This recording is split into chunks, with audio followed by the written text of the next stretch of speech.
dibuka terlebih dahulu. Silakan langsung Tika dan Sarah. Siap. Ketika Sarah buka berarti ya? Iya, dibuka aja. Halo, Assalamualaikum warahmatullahi wabarakatuh. Selamat malam Kakak, Mas, Mbak, dan semuanya. Perkenalkan, saya Sarah Soraya, alumni STAN juga. Kebetulan saya angkatan tahun 2017. Saya baru pertama kali join acara Rolling Stun ini dan alhamdulillah dapat kesempatan sebagai moderator malam ini di tema yang cukup menarik juga menurut saya, work-life balance. Memang bisa? Nah, saya juga bingung, memang bisa ya? Oke, jadi kali ini saya ditemani dengan Kak Tika. Kak Tika mohon bimbingannya. Dan hari ini seperti biasa, kita mungkin akan mulai dulu dari cocokologi dan human design oleh Kak Marius ya Kak. Oh. Iya, betul banget.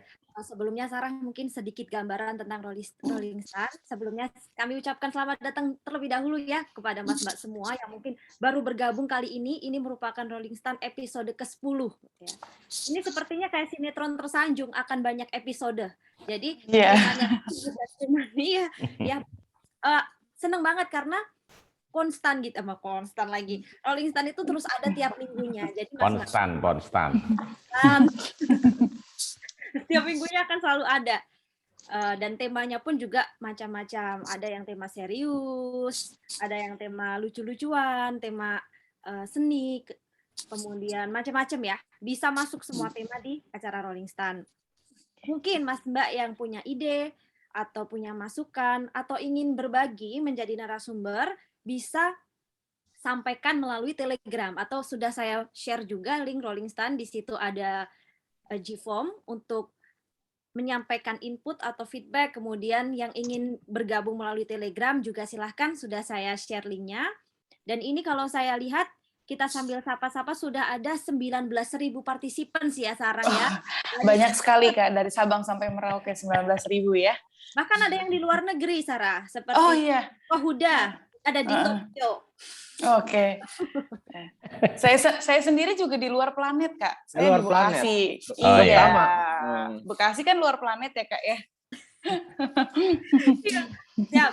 Dan malam hari ini temanya tadi sudah disampaikan sama Sarah, work-life balance memang bisa gitu. Tadi juga Sarah sudah sampaikan. Sebelum masuk ke narasumber akan ada Mas Marius seperti biasa yang akan menyampaikan human design. Dan sudah hadir juga narasumbernya ada Mas Amin dan Mas Mehmet. Selamat malam. Selamat malam. Nah, beliau-beliau ini yang akan share apa sih itu work-life balance, bagaimana untuk manage-nya, kemudian idealnya seperti apa gitu ya.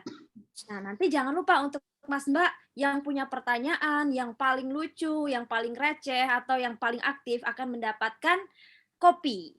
Kopi dari Mas Johan. Mas Johan sudah bergabung belum ya? Ada. Sudah.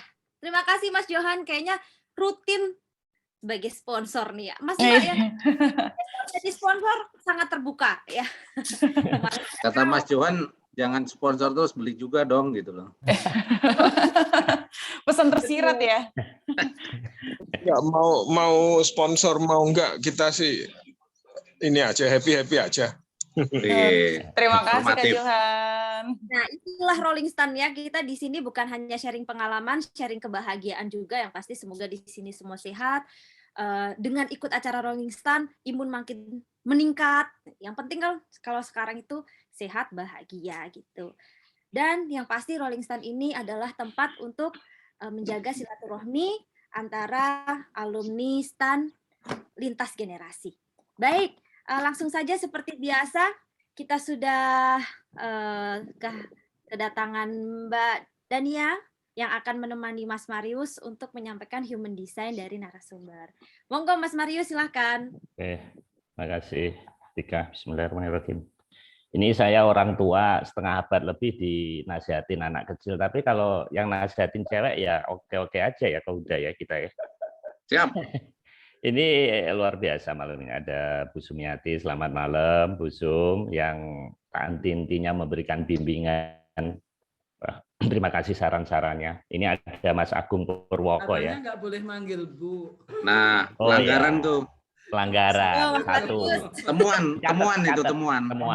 Temuan. Panggil Mbak dong, Mbak. Gimana Ya, sih Marius Mbak ini? Sum. Masih kagok. Soalnya mantan ijen sih, jadi masih takut sih. Padahal Bang Farid di chat panggilnya Busum juga. Dulu sampai karena Busum nggak datang-datang, saya pindah instansi. Waktu itu belum ada 89 Busum. Di sini ada Mas Agung Purwoko. Nah, kita ada kebiasaan ya, ada Mas Farid juga ya, ada Mas Sofyan, Bang IWW. Nah, Mas Agung, mohon satu paragraf Mas Agung di kesan-kesan atau petuah bagi kami. Karena ini seri terakhir ya. Jadi habis ini kita stop sebulan, kita diskusi intern, apa perlu diteruskan, dievaluasi, perlu tim. Kalau memang bermanfaat ya mari, kalau enggak ya enggak apa-apa. Tapi ini kan di luar jam kantor ya. Kita tadi tidak bicara instansi, makanya di flyer kita tidak menyebutkan. Monggo Mas Agung, saya persilahkan. Assalamualaikum warahmatullahi wabarakatuh. Terima kasih Mas Marius, teman-teman semua, Bu Sum, Pak Farid, dan mohon izin teman-teman Rolling Stance gitu kan. Karena ditodong saya juga agak bingung nih mau ngomong apa nih Mas Marius. Cuman memang kesan saya memang kebersamaan, kebersamaan, kemudian berbagi ke hal-hal yang even sangat receh, ternyata bisa meningkatkan imun. Nah tadi, jadi memang nggak harus serius, tapi ternyata dari kerecehan tadi, ternyata kita bisa muncul ide-ide baru yang nggak harus serius. Jadi dan justru kadang-kadang melalui yang receh itu kita bisa berbagi dan kita bisa memahami apa sih yang dirasakan teman-teman semua. Nah mungkin itu aja dari saya, dan saya terus terang walaupun on off mengikuti Rolling Stone, sering ketempuk sama pengajian Pak Marius. Oh, ya. Jadi pengajian kantor, jadi memang tapi ya saya upayakan untuk bisa join supaya bisa saling berbagi dan berbahagia bersama teman-teman semua. Terima kasih. Terima kasih, bagus sekali. Memang materi itu nomor 2 ya. Nomor 1 itu Bismillahirrahmanirrahim gitu. Jadi yang penting kita di Instagram biar adik-adik itu tahu gitu loh. Kita punya alumni, kita punya obrolan. Memang kita sengaja live kan ya. Jadi ya kita mesti harus bisa menjaga etika dalam bermedsos. Ada Mas Irfan 86, salam ketemu kembali Mas Irfan, makasih. Bang IWW, ada Bang Harun. Assalamualaikum, selamat malam. Salam, makasih. Ikut lagi nih. Selamat malam Mas Marius. Makasih Bang Irfan, Mas Harun. Bang IWW, saya minta 1 kalimat saja. Mohon kesan-kesan terhadap Rolling Stone. 1 kalimat, lebih dari Berarti itu kita denda. ya? Iya, lebih dari itu kita harus kasih denda ini hadiah. 1 kalimat. Ada, makasih Mas. Mas Marius, jadi saya datang pertama kali dan ke 10 kali berarti ya. Dan so far saya mengamati kegiatannya sangat menarik, luar biasa. Ini salah satu kanalisasi dari kegiatan alumni. Jadi kami justru sangat bersyukur ini, Mas Marius dan para aktivis Rolling Stone bisa, Rolling Stone ya, kok Rolling Stone gitu. Bisa menjadi motor penggerak gitu ya. Jadi terima kasih dan mudah-mudahan bisa berlanjut terus ya. Mas, itu saja mungkin. Udah 3 kalimat, 4 kalimat. Oke, Mas IWW, terima kasih. Memang ini pembibitan ya. Jadi topik yang dirasa memang perlu ditingkatkan, ya silakan diangkat di topik serius di Ikanas. Jadi ini seperti kayak tapi ada pemikiran kemarin ya, seperti kayak ILC. Jadi nanti harus ada di akhir itu harusnya pembahasan dari sisi finance. Jadi misalnya kalau topiknya sepeda sport, harus dibahas pajak itu, sepeda itu pajaknya apa aja. Harus itu. Kita banyak pakar, dilihat dari sisi keuangan. Misalnya kalau gajinya segini, harus belinya nyicil atau enggak. Tapi secara receh, kayaknya kita perlu ya membahas dari sisi finance dan tech itu nantinya harus ada. Dari Mas Agung Purwoko nggak boleh beli cash gitu, harus apa namanya pakai ya gitu, pakai QRIS. Nggak mesti ada di tiap episode, tapi kayaknya nanti kalau bisa kita menemukan pola itu akan menjadi asik ya, karena ini untuk umum. Dan saya ucapkan terima kasih Mas Sofan ya, Mas dosen yang telah membantu kita mencarikan narsum. Kita mulai ya, Dania ya. Pak Marius, Pak Marius. Yap. Marius, gua udah di WWA nih. Mohon maaf, Ya. gua mesti live karena ini mesti meeting jam 8 ini. Siap. Nyiapin Pak PR Direktur. ya. Nanti jadi narsum ya habis siap. lebaran. Basum, aku ada PR dari OJK. Siap. Izin live ya. Monggo. Ya, makasih ya, makasih semua, makasih. Thank you, Mas Farid. Makasih, lanjut terus ya. Ya, siap. Oke. Kita mulai ya. Ini sebetulnya lucu-lucuan saja. Pak Mertua pergi.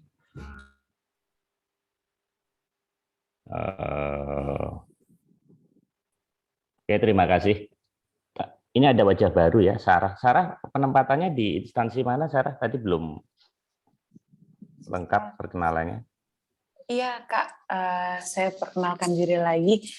Sarah, angkatan tahun 2017. Sarah di Direktorat Jenderal Pajak, tepatnya di KPP Madya Kota Bekasi. Oke. Terima kasih, Sarah. Oke ya, kita mulai ya, Dania. Kita ada kedatangan narasumber. Jadi dalam segmen Cocok Logi itu kita pengen menerawang tamu kita ini seperti apa. Mohon maaf, kita tidak ada latihan, tidak ada konfirmasi, dan datanya kita ambil dari medsos yang ada. Mas Amin. Jadi ada singkatannya ini, nama membawa makna. Amin itu merasa lemah dan suka mereguk air dingin. Nah ini karena di dalam Instagramnya ini Mas Amin Yadi, silakan adik-adik follow Mas Amin, ini banyak berfilosofi ya. Rendah hati adalah merasa diri lemah dan bodoh sehingga melahap kekuatan dan ilmu seperti orang kehausan mereguk air dingin. Nah, ini. Oke. Nah Amin, pas moto di bawahnya Alvin. Nah ini siapa ya Mas Amin? Ini Alvina Kristina ini. Dulu ada dosen kita namanya Pak Zebua ya. Saya nggak tahu apakah ini putranya Pak Zebua. Dulu dosen akuntansi keuangan lanjutan ya, AKL. Kita menemukan foto Mas Amin, jadi di bawahnya Mbak Alvin. Moga-moga Mbak Alvin nanti satu marga. Moga-moga Mbak Alvin nanti ini ya kau udah buka YouTube live-nya ya. Yadi. Yakin doanya bakal diampuni kayak teks amnesti. Jadi beliau ini banyak tausiah ya. Jadi selamat beribadah di 10 hari terakhir. Ini sesuai dengan topik malam ini ya, mau bulan puasa ya. Jadi, santai goreng mendoan di SMP 1 Purwokerto. Jadi beliau ini dari SMP 1 ya. Ada nggak yang dari Purwokerto ya, Pak Huda ya? 89 tuh Mas Amin Subekti itu dari Purwokerto. Ya. Ini lagi goreng mendoan. Nah ini fotonya. Banyak orang Purwokerto ini yang sukses. Ini di stand banyak sekali teman-teman kita. Nah ini bodygraph. Bodygraph ini adalah produk dari suatu app ya, namanya Human Design. Silakan rekan-rekan download. Kalau suka kita masukkan data-data. Nah di sini kita akan bahas. Ada 9 pusat kekuatan, dari 9 ini 3 aktif. Itu yang 6 reseptif. Ada 1, 2, 3, 4 gate dan 2 channel. Nah seperti apa Dania yang akan menjelaskan. Silakan Dania.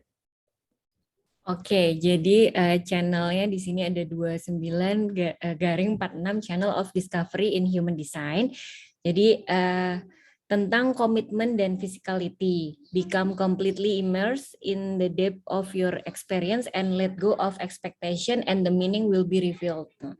You may succeed where others fail and fail where others succeed. If you say yes to the correct things, you will have energy to preserve. You work hard, but it look like you have it easy to others. Body isunya mean you might be doing something you didn't mean or want to say yes to. Kita konfirmasinya nanti ya Mas, di belakang ya. Ya, jadi ini ada yang lucu ini, Dania ya. Kalau dia sukses, orang lain gagal. Pas orang lain gagal, dia sukses gitu. Jadi aneh ini ya. Nanti kita konfirmasi ya, apakah benar atau enggak ya cocok loginya. Kan kita nggak kenal. Nunggu selesai dulu. Namanya juga cocok logi gitu ya. Nah, kita lihat.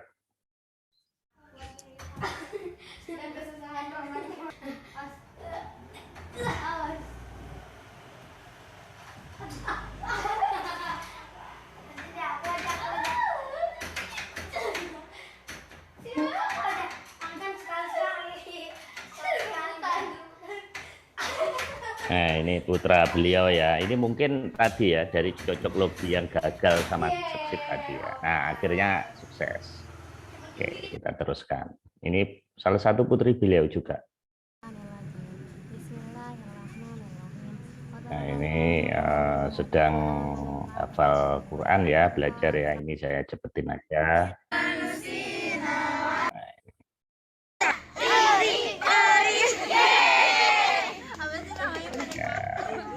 Oke, beliau ini sangat family man ya. Oke, berikutnya Dania. Masih mute? Ya. Oke. Wah, ini gate selanjutnya adalah channel of charisma nih Mas Amin. Jadi the channel power of charisma, it is the most powerful channel because it brings energy to the throat directly from sacral. Nah, ini nanti dijelasinnya di belakang ya Mas. Only manifesting generators can have this channel. Can only be powerful if it is expressed in response to something. Atau jadi follow strateginya Mas Amin. Kemudian if you initiate something that you are not responding to, you won't have the energy to be powerful and you will waste a lot of energy and no one will follow you. Ya, jadi yang harus diwaspadai ini Dania, seorang manifesting generator itu, nanti kita bahas di akhir bahas ya. Ini adalah dia akan frustrasi dan akan buang energi karena orang lain nggak bisa ngikutin dia. Nah, itu harus disesuaikan dengan porsinya. Jadi kalau jadi atasan itu jangan terlalu kenceng juga gitu, dilihat dulu. Kalau stafnya nggak bisa ngikutin ya direm gitu, seorang MG seperti itu. Nah, ini beliau BPKP tahun 95 ya. Oh, langsung nutupin ini Mas Amin. Jadul banget ya. Kita kadang-kadang lucu kalau lihat foto-foto masa lalu ya. Mungkin Dania kalau 20 tahun lagi nanti ini masih pakai mesin tik ini Mas iya, Marius. Masih mesin tik ini 149. Kalau Kemenku itu kan 0600 ya. 06. Saya aja masih ingat 00007959 ingat. Saya udah nggak dapet NIP itu Mas. Itu enggak ya. Oh ya. Zaman saya dulu. Kalau BPKP sendiri ini nomornya. Oke ya. Nah, oke ini saya ya. Ini Matrix of Destiny. Jadi ini ada kajian dilihat dari metrik ya. Sambil nunggu yang lain saya panjang-panjangin ini. Mas Amin Yadi. Jadi Matrix of Destiny ini menghitung pakai app juga. Itu ada 4 tinjauan ya. Personal destiny, social destiny, spiritual destiny, dan Key of Inner Length. Ada perhitungannya rumit, pakai app juga. Nah, ini menghasilkan angka 11, 4, 15, 15. Kita lihat ya. Personal. Energy of power. Your life is like roller coaster. Impressive, cheerful, hardworking, healthy person do not like to press on you.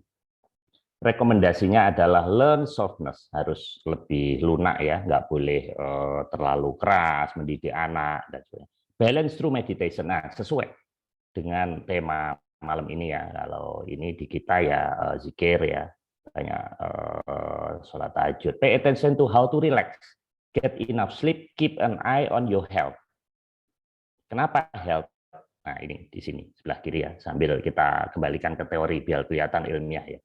Di sini splinnya Mas Amin, limpanya itu open atau not defined. Nah di sini adalah kalau organ biologisnya itu nanti ada di belakang, dia limpa sebelah kiri dari perut. Nah ini autoimun.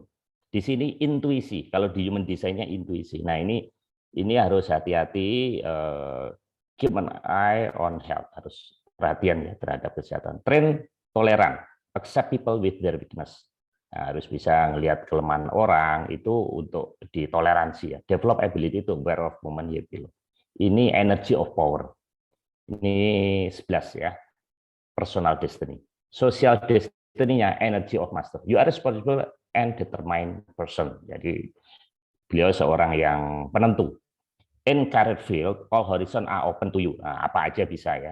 People see as talented leader, reliable and strong person. Rekomendasinya logical thinking is well developed, but you should use your intuition. Nah, tadi udah saya tinggung ya, intuisi itu adanya di kiri. Jadi ini sakral. Sakral ini adalah keseimbangan dari emosional solar plexus yang di kanan, ESP, dengan intuisi. Jadi beliau sebenarnya sudah imbang nih ya, sakralnya divine, kemudian ininya emosinya juga. Orangnya pasti sabar ya ini ya. Karena di sini beda nanti dengan Mas Mehmet. Mas Mehmet ininya nyala. Jadi orangnya walaupun kelihatan tenang tapi lebih agak beda sedikit. Nanti kita bahas perbedaan dua tipe ini ya. Nah, you should use your intuition, listen to your inner voice, learn to give in to be softer with others. Spill negativity ya, yang negatif buang ya. In the gym or jogging, nah ini suruh olahraga. Thank to the world what you have more often receive valuable goods. Oke, kemudian kita lihat tadi 15 spiritual and key inner strength. Kita lihat ya seperti apa. You are material person. Jadi harus sebagai kepala keluarga harus menghasilkan uang. It is important for you to possess earthly value, earthly ya tadi material. You see the weakness of other and you know how to manipulate. You can charm, love, adventure. Nah ini harus digali. Jadi human design itu bukan baik buruk, tapi mengenali diri sendiri. Jadi kita seperti ngerogoh sukmo. Nah, kita keluar dari diri kita nerawang kita. Code of recommendation. Develop the spiritual sphere of life. Nah ini kan of balance. Jadi kita pilih Mas Amin ini tokoh akhirat ya, kalau Mas Mehmet tokoh dunia. Ini kalau dikartunin begitu ya. Do not afraid of to open your heart and strong feeling. Learn to give and give charity, selflessly help others. Berarti post yoga get rid of addiction. Nah, okay. Nah, kita teruskan ya. Yang kedua, mediawan, Mas Mehmet ya panggilannya. Menulis artikel di media sebuah koran gitu ya. Mediawan ini kita temukan. Maksa. Banget maksanya ya, enggak banget ya, tapi ya sudahlah namanya juga cocok logi. Ini satu lagi siapa ya, Dania ya?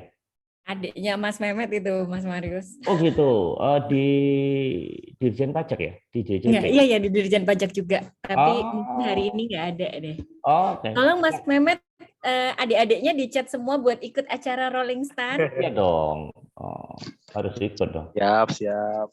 Saya pikir Mas Bagus Arianto itu bukan ya ternyata ya. Oke. Bukan Mas Marius. Oke, thank you. Tulisannya bagus ya di Jakarta Post, ini nggak sembarangan. Nah ini juga tulisan yang kedua sama kolaborasi. Kesariansah, ceria walaupun sariawan. Nah, kenapa sariawan ini kayaknya mulutnya agak sakit ya, kayak beliau ini ciri khasnya memang di situ ya, wajahnya itu wajah melankoli dan sendu, tapi di situ nanti kita lihat human design-nya seperti apa. Ini enggak donor plasma ya, Matt? Donor ini. Plasma konvalesen bukan? Trombosit. Oh, trombosit ini. Oke. Trombosit kok. Keren. Nah, ini di lantai 16 ya. Ya, gedung B. Saya pernah ke sana, Dania. Iya. Pernah ke sana. Kopinya enak, mesin kopinya Lamar Suko, satu grup. Aku masih inget banget. Warnanya kuning. Oh, sekarang udah ganti, Mas. Udah ganti. Itu sebelum Covid itu. Iya. Keren. Abad yang lalu kali ke situ. Iya, zaman Atlantis kalau udah. Nah, ini kegiatan beliau ya. Nah, satu hal, beliau ini tidak lepas dari buku. Nah, dari buku ini. Intuisinya kuat sekali di sini. Kemudian root ini adrenalin ya, kundalininya juga kuat. Jadi beliau ini kelihatannya kalem, tapi sebenarnya menyimpan suatu keberanian. Nah, oke ya, body graph-nya seperti ini. Jadi sama dengan Mas Amin tadi yang dua. Nanti kita bahas di akhir aja. Nah ini ada dua channel Di share Dan- screen Mas Mehmet kalau ini. Nah. Oke, Oke. Dania terusin. Jadi Mas Mehmet ini channelnya inspiration. Waduh. It's about a deep desire to make a contribution to the world. If you don't find it, you feel pressure. Because it's individual, it's something new. It can change the world, but may be misunderstood at first. It connected from the G or self to truth. So you may be vulnerable to criticism because you are talking from your soul. Creative role model by being yourself and expressing yourself. Wait for the right timing and right people to share and you will be heard. Kalau saya udah jelas ya. Kalau nggak jelas dibaca berulang-ulang. Saya nggak perlu dijelasin. Sudah cukup jelas. Nah ini kita lihat ini.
Keren ya, ini sebelum Ikanas ya, 2019 belum pandemi ya, Mas Mehmet ini kreatif banget ya.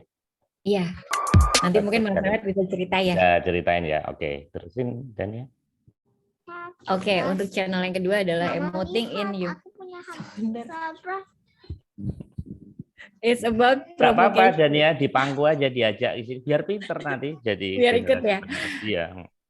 It's about provocation and spirit. It's a deeply emotional and creative energy. Nah, Through sesuai source kan, of kreatif kan. sesuai. Nah, sesuai. Through Terus? source of abundance comes from spirit. Energy pulls on and off. Your energy and moods fluctuate. If you're not following your strategy or letting conditioning in, you may feel like king. Wah, kayaknya Mas Mehmet nih kayak berpikir keras nih Mas kita baca ini nih. Ya. The purpose of this energy is to restore things to the flow and return you to spirit. It will come in and feel uncomfortable, but it restore your to flow. Ya, karena solar plexusnya nyala. Nah, ini fluctuate, mood fluctuate. Jadi banyak dipengaruhi oleh sebelah kanan ya. Itu apa namanya energi yang menggerakkan emosi di sebelah ini. Bukan berarti jelek ya, bagus. Oke, kita lihat. Nah ini kayaknya ada suatu koalisi diam-diam di belakang ini antara Tika, terus Rani, ada Irham, Dania, ya ini banyak. Ternyata diam-diam mereka sudah membuat koalisi. Ini pasti di kafenya Rani yang di Cipete. Ini pasti. Oh, iya. Ini Iya kan? Lebaran tahun lalu, Mas. Oh, tahun lalu.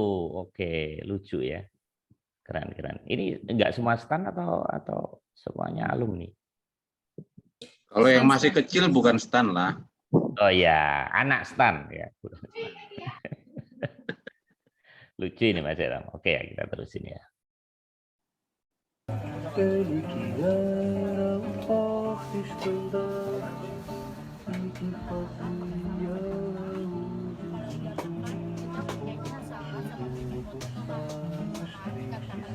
Ini yang baju merah nih kelihatannya lagi curhat ini sama ini.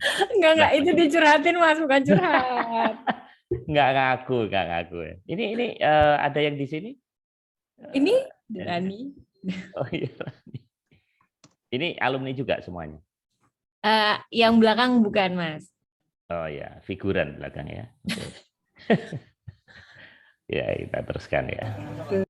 Nah, benar kan? Jadi kenapa banyak dicintai perempuan? Ada nanti ada penjelasannya. Karena ini nyala. Laki-laki aja juga katanya. Oh iya, karena ininya nyala, Kohuda. Ini adalah G-self, ini love, apa namanya, direction di sini. Yang warna hijau ini, jadi open dia. Pesona Mehmet lah itu pokoknya. Pesona. Dan perutnya masih tipis ya. Ini kelebihan Mas Mehmet daripada Kohuda ini. Kupret gua juga. Keren. Nah, kita lihat ya. 10, 20, 3, 21 ya. Personal destiny. Energy of fortune. You know what being the stream is. You are lucky in life. Nah, makanya tadi dikelilingin cewek terus laki. Di mana-mana beruntung. You have noticed the sign of universe. Nah, you work well in the team. Nah, teamwork bagus. You are easy, pleasant person to talk. Nah, ini kan tadi. Karena ininya nyala. Divine, aktif. Nah, enak diajak ngobrol, enak. Rekomendasinya adalah learn to trust the universe. Know when what opportunity to give you. Listen to your inner voice. Try not depend on others. So independent. Nah, ini paling disukai cewek ini. Nah, karena sangat independen ya. Nah, jadi bisa tempat curhat. Get rid of laziness. Nggak boleh males-malesan. And dislike for yourself. Often rejoice the little thing. Hal-hal yang kecil ya harus happy lah ya. Learn to make your own choice. Take responsibility for them. Oke. Sosialnya adalah energy of conductor. Conductor itu kan ini ya, apa namanya, menyambung energi ya. You have the gift to see that others cannot. Nah, bisa melihat seseorang yang lain nggak lihat. You are like conductor of universal energy in our world. You often dream of the prophetic dreams. You have a wide range of interest. Nah, tadi kreatif ya, banyak ininya, kreativitinya. Quote of recommendation. Use your gift to help yours and others. Nah, banyak membantu, banyak apa namanya, speak nabi tadi ya. Practice gratitude and forgiveness. Nah, harus apa namanya, memberi maaf ya orang. Work and relation with loved one. Get rid of habit criticizing and condemn others. Ya, nggak boleh marah-marah atau jelekin orang, nggak boleh. Habit criticizing nggak boleh terlalu keras. More often meditate. Get away from desire control of their household. Okay. Energy of nature. You are internally attached to the concept of home, family, heart. You are good at managing people. Nah, makanya beliau ini sebagai pimpinan. Have the talent of organizer. Nah, tadi jadi IO ini ya, yang nyalain obor tadi, Ikanas tadi ya, homecoming. You are generous, kind person who love to help others. Rekomendasinya, you need to stop tightly controlling everything and everything. Controlling everything and everything. Nah, ini sampai 2 kali ini disebut. Jadi jangan kontrolnya, jangan terlalu. Ya percaya aja lah, nggak usah cek HP-nya, Dania dicekin di mana, nggak usah. And worry about Dania others. dicekin, maksudnya gimana? Duh, Mas Mehmet tolong di screenshot ya. Ini tadi 2 halaman. Learn to forgive and let go. Nah, ini jadi lebih relax ya. Work on relation with your mother tuh. Dia banyak ini ya, harus berhubungan dengan cewek lah pokoknya ini. Forgiveness practice. Mas Marius, ya. Ini rekomendasinya datang nyari dari mana nih? Apa Mas Marius bikin sendiri jangan-jangan nih? Oh enggak ini ada ini. Ini nomor 3 ini. Ini spiritual destiny ini. Tadi di metric ini ada, ini bagian dari human design ini, nomor 3 ya. Curiga aja lu, Ham. Makanya jadi narsum dulu baru kita tulisin. Iya. Mas Harun silahkan jadi narsum kalau mau dibaca. Boleh Mas Harun.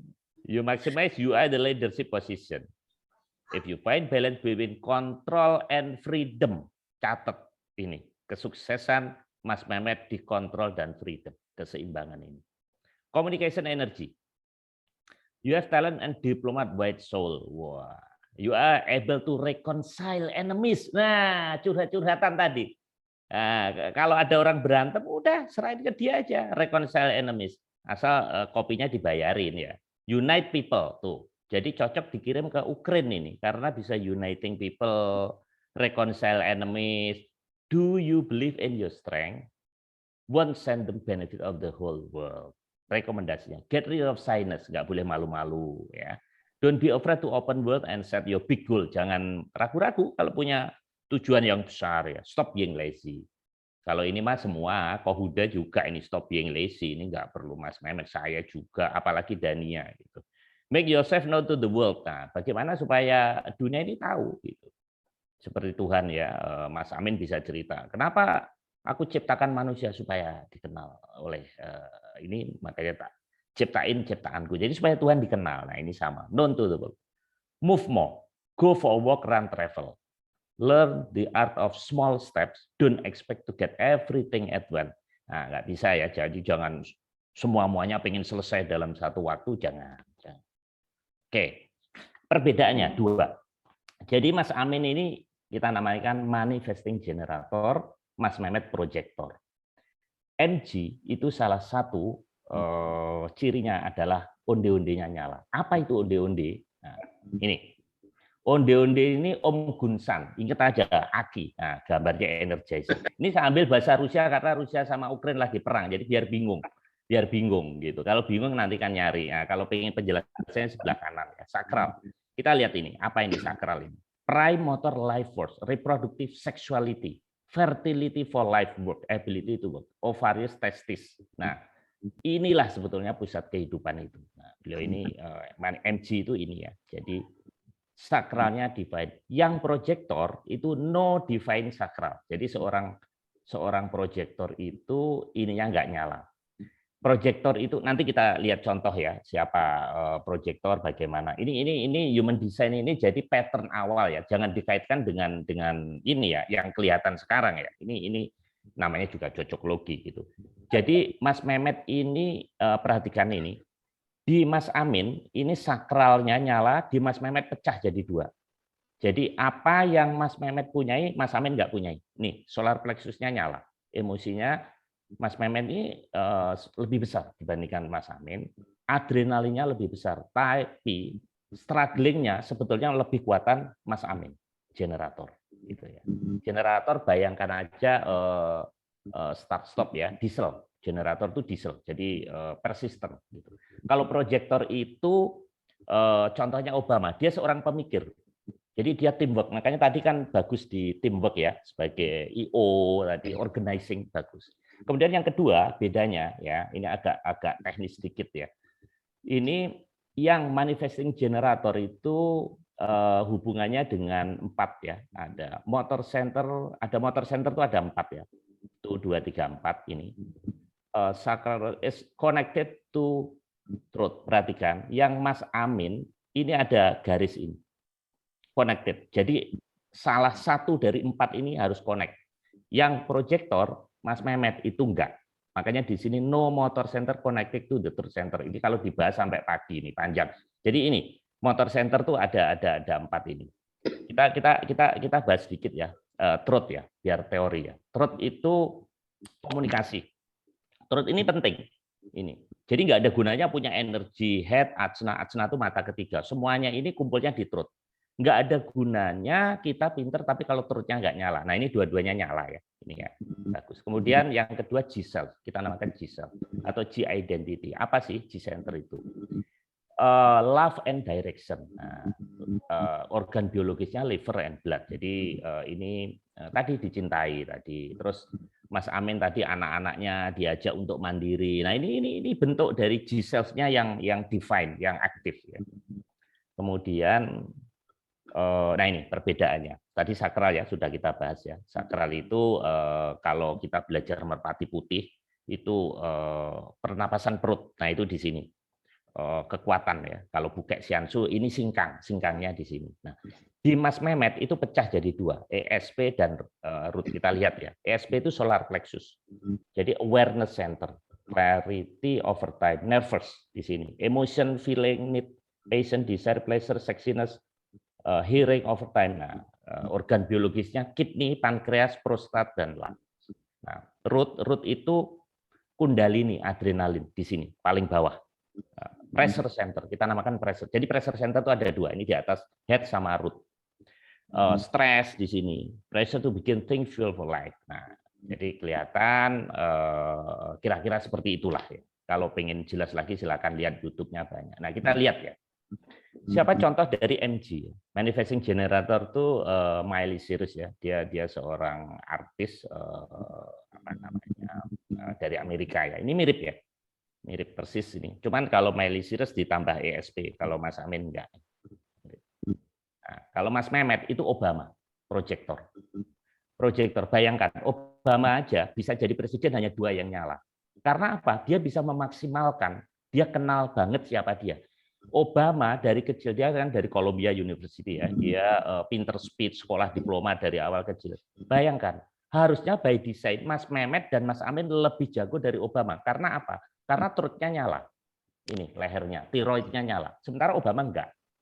Nah, tapi Obama bagaimana kok bisa sukses? Nah, karena dia mengerti apa kelebihan dan kekurangan beliau. Nah, ini foto of the week ya. Ini kemarin kita ngumpul. Ini adik-adik yang belum kenal ya di sini, Mas Ali, Mbak Yeti, Bang Bun, Mas GS, Mas Farid, Mas Mehmet, Bang Lubis, Tika, udah nggak asing lagi ini, udah ya. Ini Bang IWW.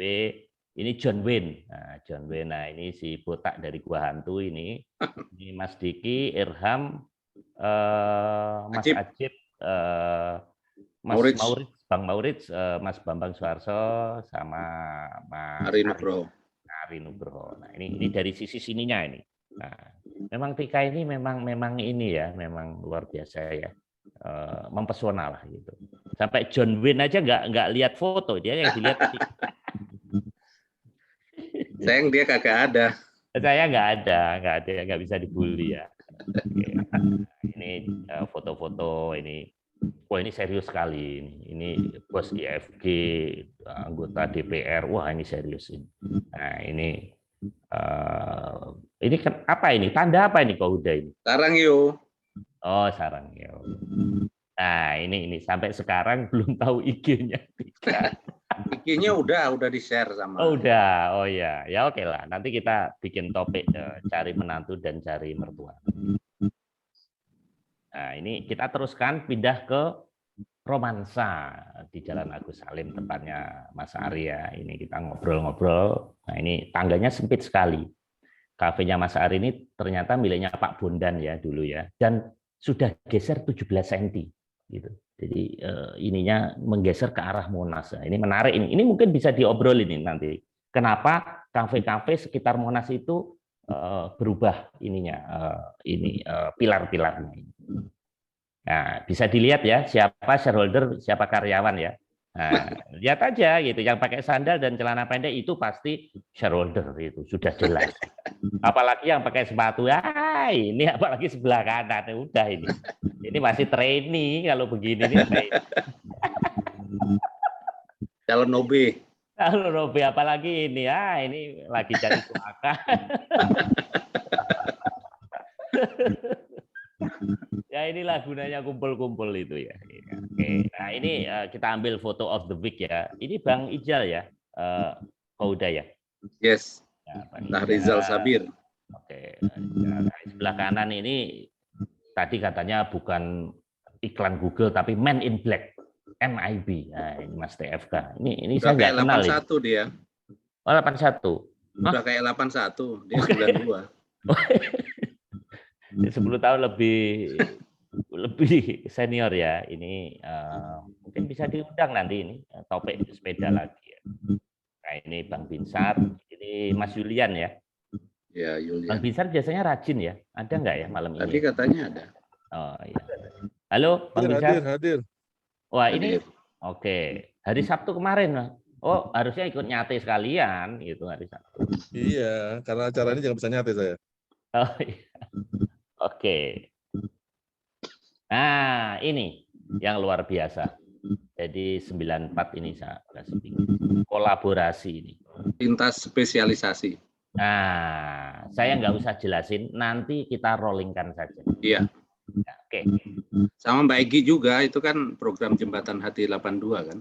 Oh, tapi lintas alumni, lintas ini generasi juga ya? Nah, ini kan bukan...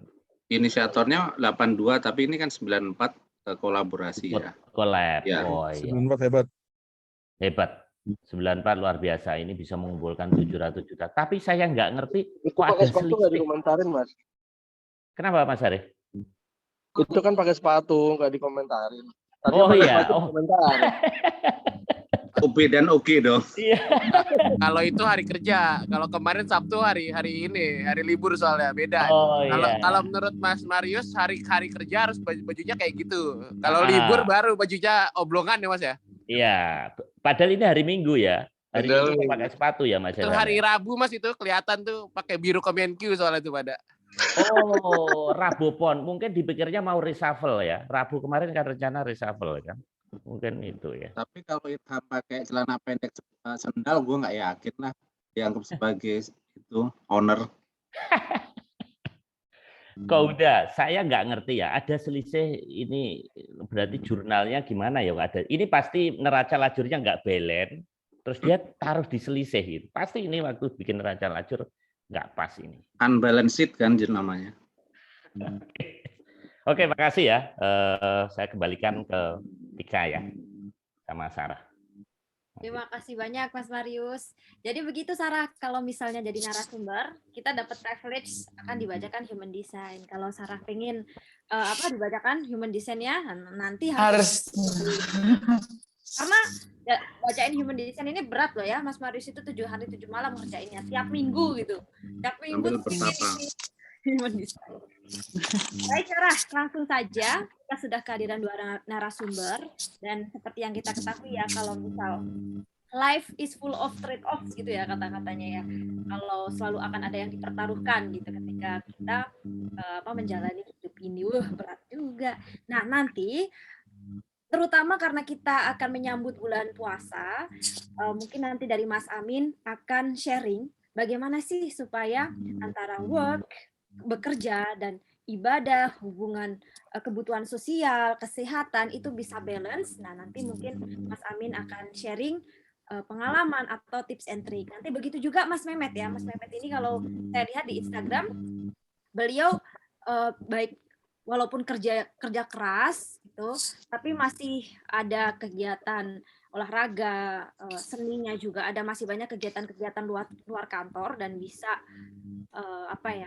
istilahnya ya, bisa balance lah, bisa maintain balance-nya antara work and personal life beliau. Nah, mungkin langsung saja kita sampai ke Mas Amin dulu. Kalau misalnya Mas Amin atau Mas Mehmet tadi ada respon terkait human design dari Mas Marius, kami silahkan ya. Langsung saja kita panggil Mas Amin. Silakan Mas Amin, selamat bergabung, selamat datang. Halo Kak Amin. Ya, terima kasih. Assalamualaikum warahmatullahi wabarakatuh. Waalaikumsalam warahmatullahi wabarakatuh. Human design-nya keren banget, sampai bingung dia bisa siapa gitu ya. Mohon maaf Mas Amin, untuk volume suaranya agak terlalu kecil. Belum kedengaran Mas Amin. Belum. Nah, sekarang sudah. Sekarang sudah. Sudah, Mas. Oh iya, mohon maaf. Ya, tadi human design-nya menarik sekali, mungkin kapan-kapan harus diperdalam lagi gitu. Karena saya bingung, jadi saya ini siapa gitu ya. Ini efeknya Mas Marius gitu, bikin orang bingung gitu. Kemudian tentang work-life balance, terkait sama Ramadan, singkat saja sih. Jadi yang namanya balance, kalau kita akuntan kan selalu melihatnya kanan kiri, debit kredit. Tapi nggak selalu begitu juga. Kita juga tahu balance itu di tema yang lalu ada bersepeda misalnya. Sepeda kan balance juga kan. Dan orang bersepeda kan nggak harus bawa jerigen kiri kanan misalnya gitu. Nah, balance yang kayak sepeda itu malah dia balance tapi dinamis. Ini satu pemikiran lagi gitu ya. Jadi kalau kita selama ini berpikir work and life supaya balance bagaimana, balance versi sepeda, versi teman-teman biker ini, mereka dinamis. Jadi selain work dan life-nya balance, juga balance-nya itu maju terus gitu ya sampai mencapai sebuah tujuan. Terkait dengan bulan puasa, balance di sini sering dibaca oleh Muslim dalam doa Rabbana atina fid dunya hasanah. Ya Allah, kami pingin supaya di dunia ini kami dapat kehidupan yang baik. Baik dalam pekerjaan, baik dalam keluarga, baik dalam masyarakat, dan sebagainya. Rabbana atina fid dunya hasanah wa fil akhirati hasanah. Dan kami juga pingin kayak sepeda tadi gitu ya, karena hidup kita ini nggak akan selamanya hidup, akan ada mati, kemudian ada alam akhirat. Kita juga minta di akhirat nanti juga baik gitu ya. Wakina ada benar, dan jauhkanlah kami dari efek penghitungan dosa gitu ya. Neraka itu kan sebenarnya dampak dari kita melakukan kesalahan, baik sengaja atau tidak. Nah, itu dalam doa itu kita minta, ya Tuhan, ya Allah, kami minta kehidupan dunia yang seimbang gitu ya, work-nya memuaskan, life-nya memuaskan, mati di akhirat nanti juga begitu gitu ya, meskipun nggak ada work tapi life-nya memuaskan gitu. Dan kalau ada salah khilaf, tolong diampuni saja, jadi nggak usah dikenakan sanksi gitu ya. Kira-kira itu ya pengantar dari saya, Adik Sarah dan Adik Tika. Baik. Terima kasih banyak Mas Amin. Mungkin ini nanti bergantian ya dari Mas Amin kemudian ke Mas Mehmet. Nah, tadi sudah disampaikan juga dari Mas Amin. Kemudian kalau ke Mas Mehmet nih, menurut Mas Mehmet konsep work life balance itu gimana sih? Nah, idealnya bagaimana work life balance itu? Apa ya? Mungkin aku sebenarnya ini saya mau sekalian, saya nggak mau jadi orang yang merasa work life udah balance ya. Jadi kan tadi kalau misalkan kemarin itu ketika saya diminta bantuan buat jadi narsum nanyain soal work life balance, memang bisa. Saya sendiri padahal nggak merasa work life balance itu yang saya arungi itu benar-benar balance gitu kan. Kalau di Mas Amin bilangnya adalah integral dan juga horizontalnya itu harus sama. Itu kalau saya sendiri merasanya ya masih banyak hal yang apa ya, yang sempat bertanya apakah work life balance itu sebenarnya apa gitu. Kalau saya kemarin sempat dapat bacaan gitu kan, saya mencoba nuangkan apa yang saya sempat baca. Work life balance itu sebenarnya cuma adanya achievement dan enjoyment. Mungkin kata kuncinya itu ya. Kalau saya boleh menafsirkan, adanya achievement dan enjoyment in all aspect of person's life. Artinya kalau bahasanya syariah itu mungkin cukup ya. Ada enjoyment. Jadi kita nggak berlebihan, tapi juga kita mendapatkan sebuah kepuasan dalam menjalani hidup di berbagai aspek. Kerjaan juga, keluarga, teman, dan juga diri sendiri terutama. Jadi ini kalau misalnya tanya work life balance itu di mana kita bisa puas sama diri sendiri gitu. Karena puas ini setiap orang beda-beda kalau buat saya sih. Jadi ada yang orang yang puas dengan cukup memiliki katakanlah hidup yang sederhana, yang penting saya bisa makan dan juga istirahat cukup hari ini. Ada yang orang puasnya adalah dengan bisa memaksimalkan hal-hal yang terbaik yang bisa dia maksimalkan, misalkan pengen berlomba mendapatkan katakanlah achievement atau pujian-pujian atau apresiasi dari pekerjaan ataupun dari teman-temannya, itu berbeda-beda. Jadi work life balance itu pertama itu, dan yang kedua adanya terkait keinginannya itu tadi tidak mendominasi dia. Artinya dia tetap ada di kontrol.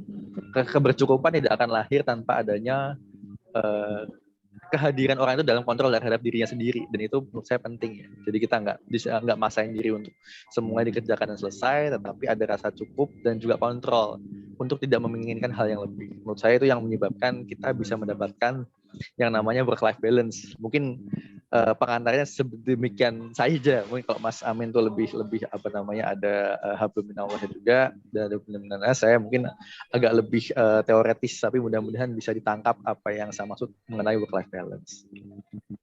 Monggo lanjut.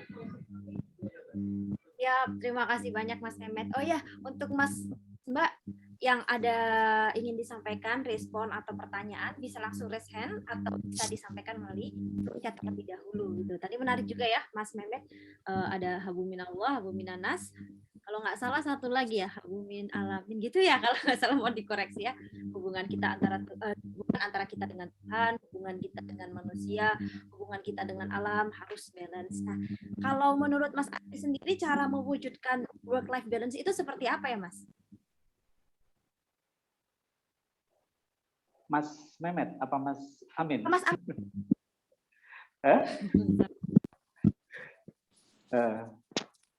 Kalau menurut saya work life balance itu progresif gitu ya. Jadi seperti kata Mehmet tadi, kita semua pasti merasa belum balance. Karena kalau merasa sudah balance, malah khawatirnya kita berpuas diri kemudian berhenti. Tapi secara progresif kita selalu berusaha supaya pekerjaan kita hasilnya bagus, memuaskan tadi, enjoyment tadi. Kemudian dalam kehidupan juga. Di situ nanti kita bisa mengatur waktunya misalnya. Meskipun saya juga waktu nggak selalu harus sama gitu ya. Teman-teman kita yang LDR, yang suaminya di Makassar, istrinya di Medan misalnya, itu kan hampir nggak ada waktu bersama. Waktu bersamanya paling cuman 2 bulan sekali misalnya.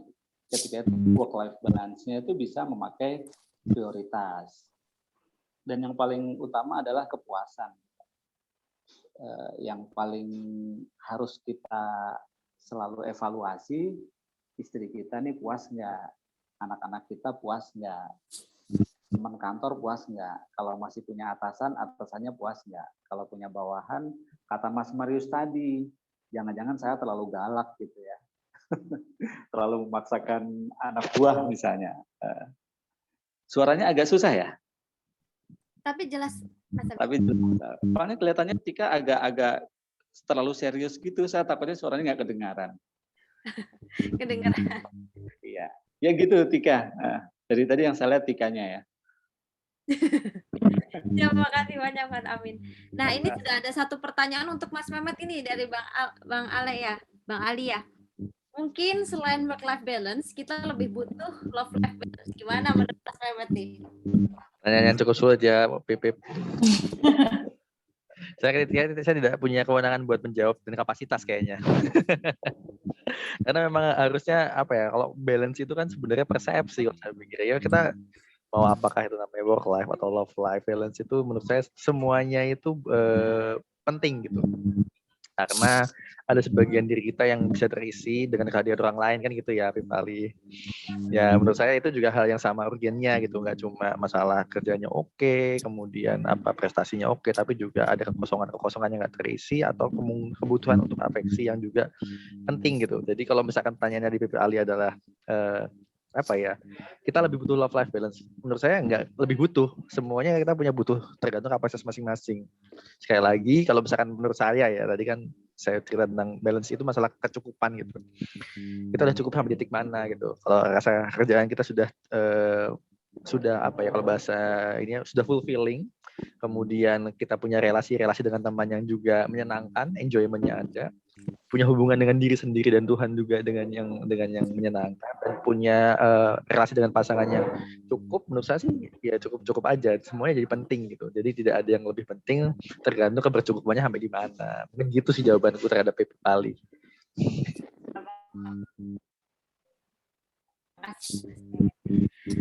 Menarik ya. Ini kalau Mas Amin, saya tuh jujur dengar istilah work life balance itu belum lama ya saat saya kuliah. Kalau waktu dulu waktu saya SD, TK gitu, mungkin ketika Mas Amin masih di STAN, itu pernah dengar kata work life balance atau enggak? Jadi sebenarnya istilah work life balance ini muncul sejak kapan gitu? Saya juga penasaran jadinya gitu. Iya, itu nanti tugasnya Mehmet kalau sejak kapan ya, itu sejarah, kronologi dan sebagainya tugas Mehmet lah itu ya. Kalau saya dengar work life balance itu dari Mas Sofan Marsus. Jadi sekitar minggu yang lalu lah ya dengar ya. Artinya sebelumnya nggak begitu work-life balance gitu. Cuman kan kenapa saya bersedia jadi narasumber, dan jadi narasumber di sini tuh luar biasa. Satu dapat tadi human design dari Mas Mario sama Mbak Diana. Iya kan? Itu udah luar biasa banget. Gitu. Makanya ketika saya ditawarin, ayo gitu. Apalagi Mas Marius di awal dulu kan bilang kita harus receh. Nah, itu saya banget sebenarnya, receh banget gitu.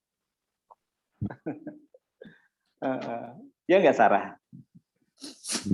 Sekarang di layar saya kelihatan Bang. Iya. Oh ya. Gitu saja. Silakan. Baik. Biasanya memang realisasi berbanding apa ini? Oh, wife-wife balance tidak. Wife-wife balance. Itu husbandnya nggak balance dong kalau wife-wife balance. Harus husband wife balance. Oke, tadi Mas Mehmet belum pertanyaan gimana sih mewujudkan work life balance versi Mas Mehmet? Apa ya, kalau menurut saya sih sebenarnya saya ada satu hal yang mungkin saya pegang terus menerus ya kalau bukan work life balance sih. Mungkin sekarang semenjak pandemi kan kita istilahnya bukan work life balance lagi tapi work life integration. Jadi kita nggak tahu kapan kita kerja dan kapan kita hidup. Karena semua kecampur aja, jam kerja udah kecampur, kemudian kehidupan juga kecampur. Jadi udah tidak balance lagi yang dicari tapi integration. Jadi kita udah tahu kapan kita mindset kita di pekerjaan, kapan kita mindset kita di kehidupan pribadi, kapan mindset kita di main gitu kan. Semuanya bisa dilakukan bersama-sama sekaligus ataupun bisa switching dari satu menit ke menit yang lain. Jadi kalau menimbulkan work life balance menurut saya adalah kita tahu kapan memposisikan diri di waktu-waktu tertentu. Ketika kita jamnya memang sudah jenuh terhadap pekerjaan dan harus ngobrol sama pasangan atau ngobrol sama teman gitu ya di switch aja kepalanya gitu. Dengan dinamika yang seperti itu menurut saya work life balance bisa diciptakan dan juga work life integration ya. Jadi kita tahu kita tuh lagi berfungsi sebagai apa, sebagai seorang pasangan, sebagai seorang suami katakanlah, atau sebagai seorang pekerja atau sebagai seorang teman. Nah, itu yang menurut saya juga penting untuk menciptakan work life balance-nya di situ. Jadi bagaimana kepala kita bisa geser sepanjang waktu. Gitu sih, Tik. Menarik banget ya. Iya. Mas Mehmet ini manajer pajak di Indosat ya. Jadi memang kalau saya lihat dari Instagramnya banyak sekali kerjaan, tapi ini bisa balance antara kerja, terus berkarya, olahraga, macam-macam. Nah, kalau menurut Mas Amin, ini indikator bahwa work-life balance itu tercapai apa, Mas? Indikatornya. Indikator work-life balance tercapai itu orang tidak bertanya-tanya mengenai work-life balance. Jadi kalau kita sudah dapat bahagia, kita nggak akan mencari bahagia itu apa sih, gitu kan? Kalau kita puas, kita nggak akan mencari puas itu apa, gitu. Begitu juga work-life balance. Kalau kehidupan kita selama ini work, life, masyarakat, keluarga dan semuanya balance, itu kemungkinan besar kita nggak akan bertanya-tanya, begitu ya. Cuman bagus sekali materi ini untuk koreksi. Jangan-jangan kita terlena. Sebenarnya selama ini work sama life-nya tidak balance, tapi nggak merasa gitu kan. Sehingga materi ini bagus sekali. Ada koreksi supaya kita minimal tanyalah sama pasangan, tanya sama anak-anak, tanya sama yang punya atasan ke atasan, bawahan ke bawahan. Selama ini saya bekerja bagaimana? Apakah waktu saya cukup memuaskan? Apakah perhatian saya cukup memuaskan? Dan sebagainya. Jadi menurut saya indikator work-life balance itu sudah tercapai justru ketika semua stakeholder di sekitar kita itu nggak ada yang bertanya lagi, semua puas gitu ya. Ini saya dekat di belakangnya ada istri, mudah-mudahan dia puas gitu ya.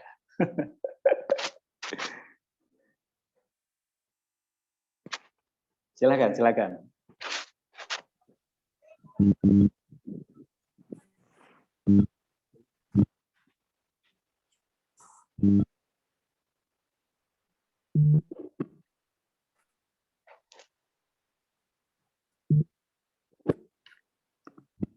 Oh, ini nampaknya Kak Tika ke log out ya, Kak Mas Mbak.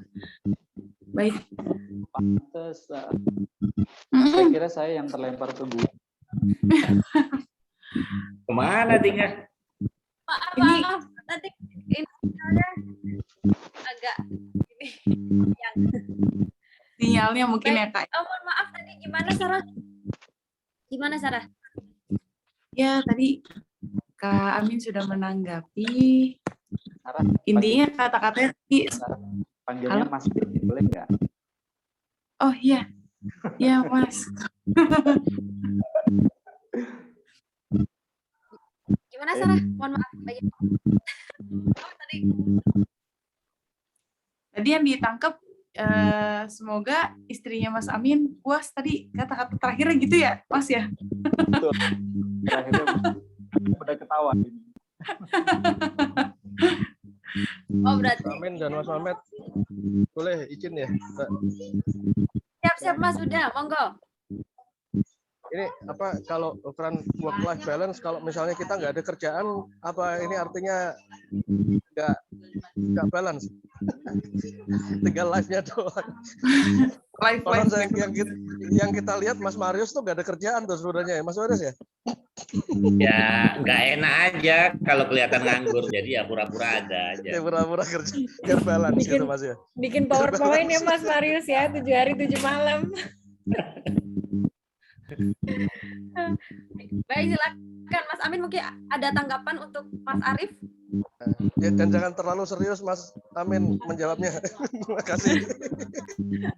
Karena Mas itu kan worknya dengan passion gitu kan, jadi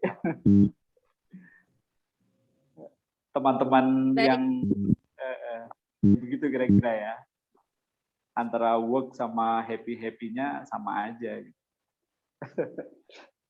Nah, tadi ya, mau ikut sharing nih. Ya, monggo silakan Mas Irfan. Ya, yang ikut sharing nih, yang mana apa nih? Bagus nih temanya. Saya suka banget nih. Work life balance nih. Jadi kalau mengenai balance saya ingat 2 hal. Satu mengenai laporan keuangan balance sheet, Pak. Yang kedua mengenai dari Lagom itu mengenai living balance this way. Jadi gini, kemudian saya belajar akuntansi kan. Kalau akuntansi itu balance itu merupakan salah satu unsur dari laporan keuangan, ya kan? Nah, di sini balance setiap orang, work life balance atau living balance apapun istilahnya itu pasti akan berbeda-beda. Kayak semacam neraca, balance itu pasti akan berbeda-beda setiap perusahaan. Nah, sekarang bagaimana kita bisa melihat perusahaan atau orang itu mengenai balance-nya itu bagus atau tidak, kehidupannya atau bagus atau tidak. Nah, kita bisa lihat kalau kita cocokmologi nih, Mas Marius, saya ikuti cocokmologinya ya.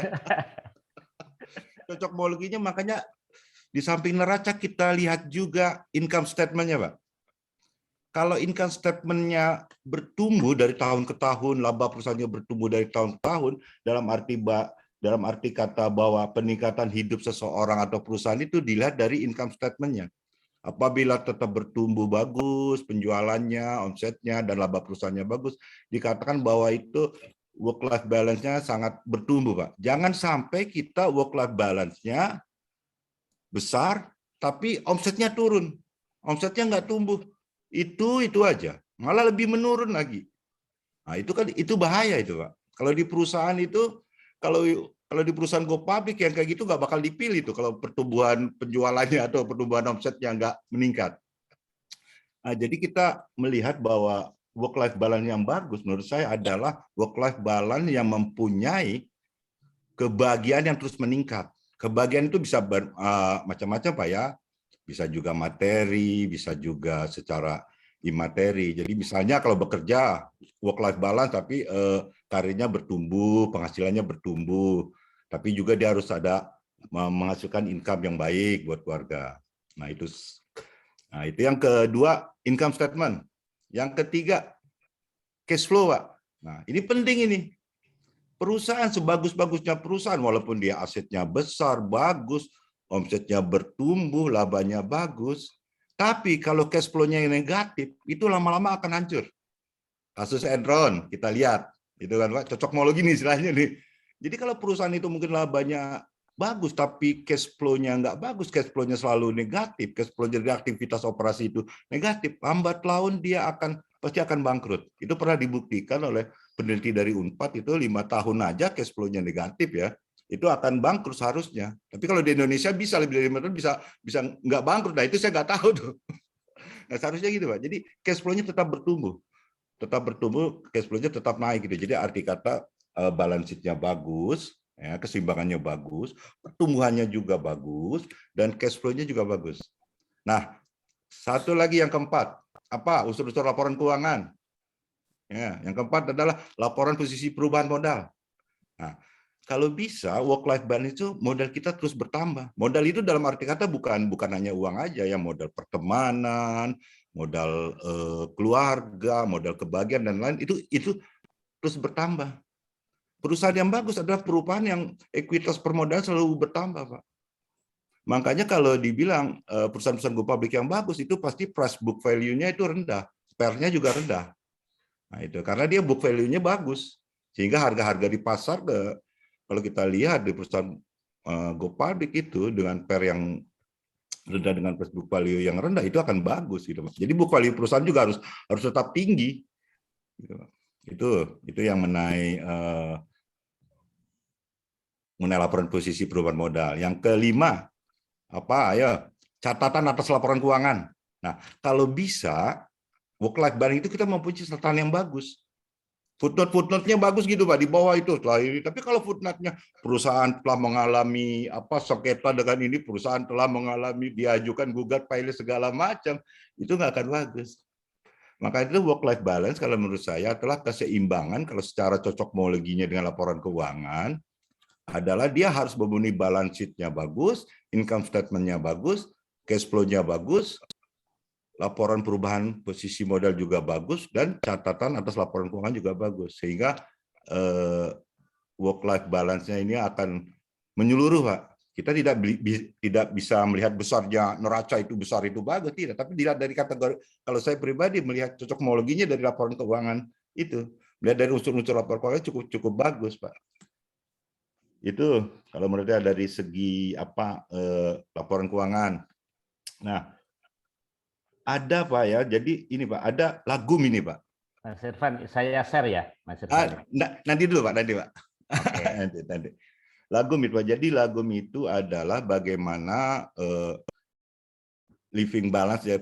Jadi gini Pak, lagum ini adalah tingkat kebahagiaan dari negara-negara Skandinavia atau Swedia untuk bahwa itu adalah living balance Pak. Jadi kehidupan itu yang bahagia, yang ada istilahnya di sana lagum. Itu ada bukunya Pak. Bukunya itu dikarang oleh Lola Aketstrom ya. Itu ada bisa dilihat itu di Swedia itu memang kalau kita lihat dari skornya atau dari beberapa survei itu menunjukkan bahwa negara-negara Skandinavia itu mempunyai tingkat kebahagiaan yang sangat tinggi. Bisa dilihat nanti di Google bahwa dia juga tingkat kesejahteraannya tinggi karena dia adalah negara welfare state, Pak. Nah, kemudian juga dia juga ukuran kebahagiaannya tidak hanya sekedar materi. Jadi lagum itu adalah cara orang Swedia untuk meningkatkan taraf hidupnya itu. Kalau boleh sih nih Pak ya, karena kebenarannya anak saya sendiri kuliah di Swedia. Kalau boleh nanti dia cerita gimana, boleh nggak? Boleh sekali. Boleh, ya, bagus Mas. Jadi silakan. Ceritanya nih, jadi waktu dia mau melanjutkan sekolah, saya pilih nih negara nih apa nih? Wah, dan ternyata setelah saya pilih adalah negara-negara di Skandinavia yang mempunyai tingkat kebahagiaannya, tingkat kesejahteraannya tinggi, walaupun mereka adalah bukan negara besar, bukan negara-negara yang maju superpower. Tapi di sana kita lihat berbagai kriteria yang positif itu sangat bagus. Negara-negara Skandinavia itu masuk 10 besar semua. Negara dengan tingkat kebahagiaan tertinggi, negara dengan kemakmuran tertinggi, dengan tingkat korupsi yang sangat rendah, dan lain-lain. Malah di sana ada yang bilang orang senang bayar pajak sampai 52% senang bayar pajak. Nah, kemudian saya mengizinkan anak saya untuk kuliah di sana untuk di samping belajar ilmunya juga mempelajari dengan kehidupan di sana. Mungkin nanti anak saya, Ananda Orija Sativa, ini kebenaran lagi di rumah nih, bawa cucu, saya bawa cucu, jadi biar aja cerita Pak. Kalau saya ceritakan testimoni nih, ya Pak. Jadi mungkin anak saya, Orija Sativa, dia akan berbicara mengenai living balance. Kalau di Swedia itu dibilang lagum. Lagum itu not too little, not too much. Jadi tidak kurang, tidak lebih. Mungkin nanti dia akan bisa bercerita bagaimana waktu dia kuliah di Swedia, saya juga suruh mempelajari kehidupannya di sana, bagaimana masyarakatnya di sana. Kalau boleh sih nih, ya Ri gimana? Ya boleh. Nah. Halo, selamat malam Bapak Ibu dan teman-teman semua. Halo, malam. Maaf nih JBJB join webinarnya. Ya mungkin saya mau share juga pengalaman saya terhadap saat studi di Swedia. Ya. Mau PPT-nya di-share. Ya. Mas Marius di PPT-nya mungkin di-share. Oh iya, saya share. Jadi Mas Irfan ini putrinya di Swedia. Kebetulan saya punya sahabat ya di Swedia waktu itu. Dan memang betul tadi yang dikatakan beliau. Nah ini saya share. Kelihatan Mas Irfan? Ya.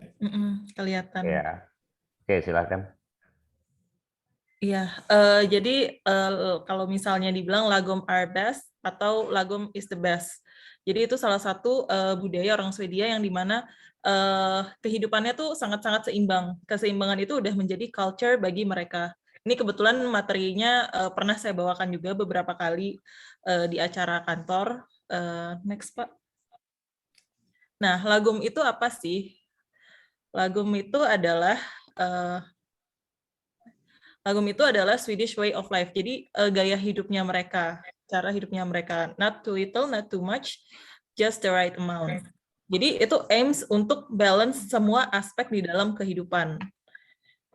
Next. Nah, tapi seberapa enough is Lagom atau balance itu seberapa cukup gitu. Kadang kan karena parameter orang kan beda-beda. Ada yang mungkin parameternya harus mencapai satu titik atau satu achievement. Ada yang oke, segini aja cukup deh gitu. Nah, kalau orang Swedia tuh melihatnya beberapa hal. Ada yang terkait dengan sustainability, terkait dengan people, profit, and planet. Ada juga yang terkait sustainable development goals.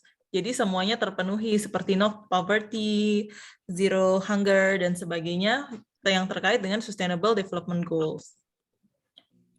Mungkin Bapak Ibu juga udah familiar dengan hal ini. Next. Nah, kalau misalnya Lagom ini benar-benar diaplikasikan ke kehidupan mereka, bahkan dari kuliner. Kalau orang kan mikirnya kalau sarapan itu kan, oh lontong sayur, oh nasi uduk, nasi kuning gitu. Nah, kalau orang Swedia tuh beda.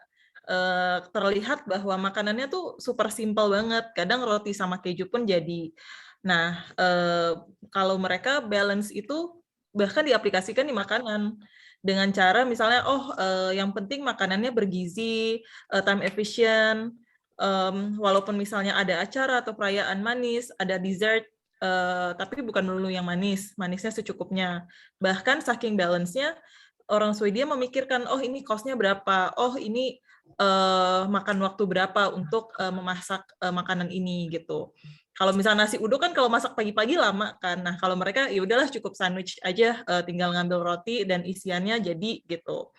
Dan juga kan toh gizinya terpenuhi, dan bahkan beberapa orang Swedia jadi vegan karena mereka concern terhadap yang penting gizi kita terpenuhi, tapi juga concern terhadap lingkungan gitu. Ada paham-paham yang seperti itu.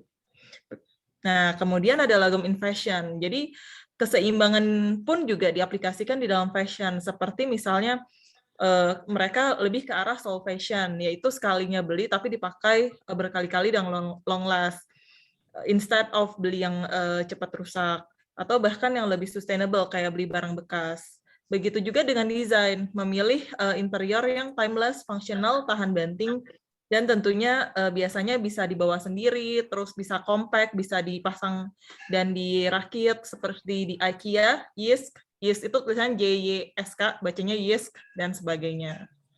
Next. Nah, ini juga ada lagom in business and workplace. Tadi kan sempat dibahas juga tentang work-life balance. Nah, work-life balance itu kan bahkan jadi kultur orang Swedia. Jadi mereka itu bahkan selalu menyempatkan namanya fika. Fika itu adalah salah satu budaya orang Swedia yang dimana ngopi-ngopi cantik gitu ya. Jadi biasanya mereka pagi, siang, sore itu selalu ada ngopi-ngopi dan semua orang tuh beneran gak ada yang kerjanya ngopi gitu. Jadi itu salah satu membalancekan mereka dan bahkan nggak ada gap antara dalam sosial juga nggak ada gap antara age atau gender. Nggak biasa ada jenjang gitu, nggak ada manggil mister, langsung panggil nama aja, tapi tetap menghormati satu sama lain. Seperti itu. Next. Nah, ini lagom in finance. Lagom in finance ini tentunya kan pasti memikirkan adalah mengurangi hutang. Dan bahkan seperti Sri Mulyani pernah bilang bahwa orang-orang di negara maju kerjanya biasa-biasa aja, tapi asetnya yang bekerja. Dan itu beneran terlihat kalau di negara maju. Kok kayaknya orangnya santai banget, nggak lembur-lembur, chill gitu. Tapi bisa santai-santai aja. Dan juga kan mungkin karena mereka juga income tax-nya kan mencapai 57%. Yang mana sudah bisa menjamin kesehatan, pendidikan, dan sekolah dari TK sampai S3 itu udah terjamin. Makanya kenapa mereka work-life balance-nya lebih mudah untuk tercapai. Kalau kita kan mikirin, oh sekolah anak, oh kebutuhan ini, itu, tingkat kesehatannya juga mungkin lebih harus diusahakan lagi. Kurang lebih sih seperti itu Bapak Ibu untuk sharing-nya. Semoga mendapat manfaat. Terima kasih. Terima kasih banyak Mbak siapa dengan Mbak siapa? Terima kasih banyak Kak Oriza. Terima kasih Mbak Oriza. Terima kasih. Jadi Tika, lagum itu yang sedang-sedang saja. Kita juga ada lagunya ya. Jadi tadi betul tadi yang diceritakan tadi putranya Mas Irfan tadi. Jadi Vika itu kan ngopi ngumpul-ngumpul. Nah, disitulah investor-investor itu pada datang. Nah, semua startup itu ya di situ itu, di Vika itu. Makanya Swedia itu, Mas Irfan ya, itu salah satu negara yang kreatif ya. Contohnya pemusik aja ada ABBA, Ace of Base. Terus kalau di bisnis itu Volvo, Ericsson, H&M, IKEA tadi ya, terus kemudian ABB ya. Terus banyaklah teknologi itu ini Nobel, Alfred Nobel juga dari dia. Gitu. Siap, menarik ya Mas Marius. Kalau Indonesia itu peringkatnya peringkat 82 loh Mas Marius kalau saya baca-baca. Nah ini apa nih yang perlu dibenahi dari Indonesia? Peringkat negara paling bahagia gitu. Nah ini juga tadi pertama Mas Irfan menganalogikan laporan keuangan dengan work-life balance. Kemudian tadi Mbak siapa tadi ya putrinya Mas Irfan juga sudah sharing work-life seperti apa sih yang dilakukan di Swedia sehingga Swedia itu one of the yang punya peringkat tinggi ya sebagai negara paling bahagia. Nah ini mungkin contoh-contoh dari negara yang negara Swedia atau luar negeri lainnya yang punya habit yang bagus yang bisa meningkatkan work-life balance, itu bisa kita terapkan di Indonesia, bisa kita contoh, atau mungkin begini saja, Mas Mbak yang lain, saya yakin yang sudah pernah tinggal di luar negeri, ada sharing pengalaman terkait work-life balance yang dilakukan di negara itu, bisa langsung open mic, atau mungkin dari Mas Mehmet dulu. Mas Mehmet boleh memberikan tanggapan terkait dengan yang sudah disampaikan Mas Irfan dan Mbak tadi. Pak Mas Mehmet masih di jalan ya? Atau mungkin dari Mas Amin? Silakan Mas Amin.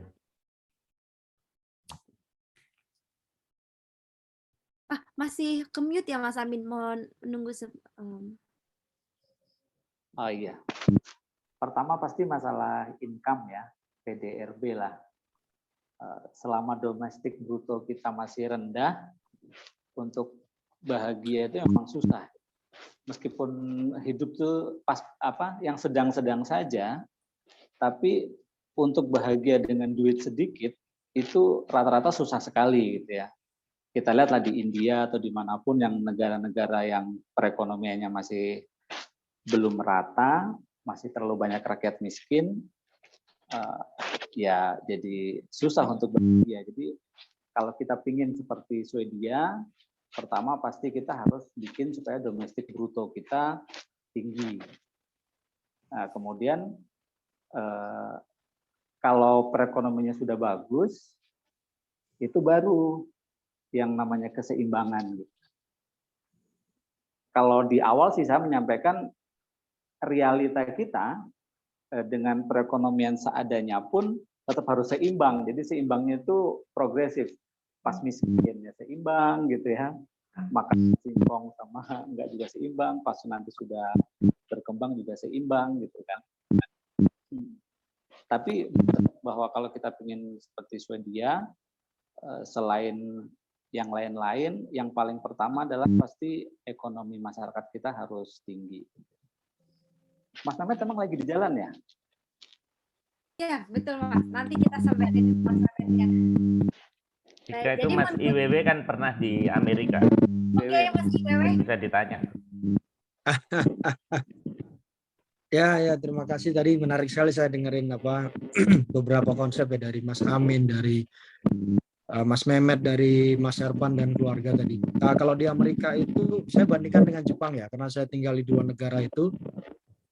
Jepang dengan Amerika itu termasuk totally different ya, dalam berbagai konteks budaya dan termasuk work and life balance gitu ya. Yang pertama, kalau Jepang itu lebih menekankan pada work daripada life, makanya sering sekali mereka tuh meninggal overwork gitu ya, di meja kursi kerja gitu ya. Kalau di Amerika itu sangat cenderung sebetulnya seimbang ya, tidak terlalu ke-enjoy tapi juga cenderung seimbang. Misalnya yang pertama itu Jumat itu sudah termasuk weekend gitu. Jumat menjelang siang itu sudah weekend. Jadi suasananya sudah slow gitu ya. Kemudian Sabtu Minggu sudah betul-betul weekend lah. Nggak ngomong kerjaan dan sebagainya. Kecuali kami yang waktu itu masih mahasiswa terpisah dengan keluarga ya di perpus gitu ya, hampir 24 jam. Tapi yang lainnya mereka playing sports, kemudian juga keluar kota, jalan dan sebagainya gitu ya. Kemudian yang kedua juga penekanan dari situasi lingkungannya gitu ya. Kalau sudah weekend ya weekend gitu. Tapi kalau di Jepang tuh modelnya banyak sekali pekerjaan yang harus diselesaikan di weekend. Jadi saya melihat ini agak dilema. Ini mungkin pertanyaan kepada Mas Amin dan kawan-kawan juga. Kita kan negara berkembang, kita mau menjadi negara maju. Nah, kira-kira tipe yang mau digunakan itu tipe Jepang atau tipe Amerika atau tipe dari negara-negara Skandinavia gitu. Yang kalau negara-negara yang sudah maju kan enak tuh. Mereka menekankan pada laser, pada life-nya gitu ya, tidak mengkhawatirkan tadi masalah income, masalah kesejahteraan karena sudah ditanggung negara gitu misalnya. Tapi kalau Indonesia kemudian mengarah kepada welfare state, kemudian mendorong terlalu santai, saya agak dilematis nih dalam konteks policy research gitu ya. Apakah kita mau dorong bekerja karena ya kita harus capai kayak inilah, kayak Jepang gitu ya. Kita harus capai gitu status negara maju gitu. Tapi di satu sisi tadi sebagai manusia pengen relax, kemudian lebih seimbang, lebih pendekatannya lebih sesuai dengan sustainability misalnya gitu ya, sehingga harus menyeimbangkan. Nah, mungkin itu pertanyaan saya, gimana tuh cara memilihnya gitu. Trade off ini kan trade off ya antara work dan life nih, trade off. Jadi pilih yang mana? Mohon maaf jadi nambah mikir gitu. Baik, berarti kalau saya simpulkan yang disampaikan Mas Bang IWW, negara itu punya peran ya Bang ya, terkait dengan work life balance-nya masyarakat begitu. Begitu Mas Bang Wisnu.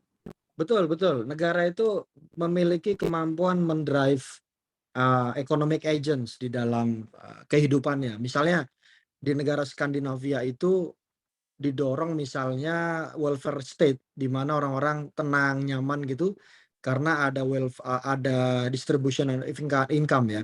Jadi orang kaya mensubsidi orang miskin gitu bisa dibilang begitu. Sehingga semua kelas relatively tidak terlalu jauh beda jaraknya gitu, nggak kelihatan orang kaya banget sama orang miskin gitu, nggak terlihat.